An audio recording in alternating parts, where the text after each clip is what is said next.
জুমার দিনে আজকে কি বার? আজকেই তো জুমাবার। এই জুমার দিনে আল্লাহর হাবিব বলেন একটা সময় আছে, ওই সময় বান্দা যাই চায় আল্লাহ তাই দেয়।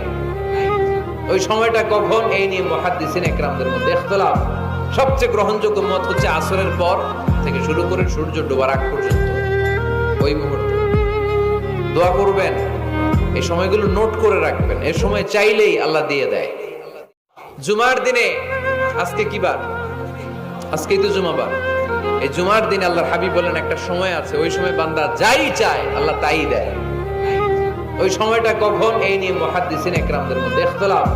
সবচেয়ে গ্রহণযোগ্য মত হচ্ছে আসরের পর থেকে শুরু করে সূর্য ডোবার আগ পর্যন্ত। ওই মুহূর্তে দোয়া করবেন, এই সময়গুলো নোট করে রাখবেন, এই সময় চাইলেই আল্লাহ দিয়ে দেয়। জুমার দিনে আজকে কি বার? আজকেই তো জুমাবার। এই জুমার দিনে আল্লাহর হাবিব বলেন একটা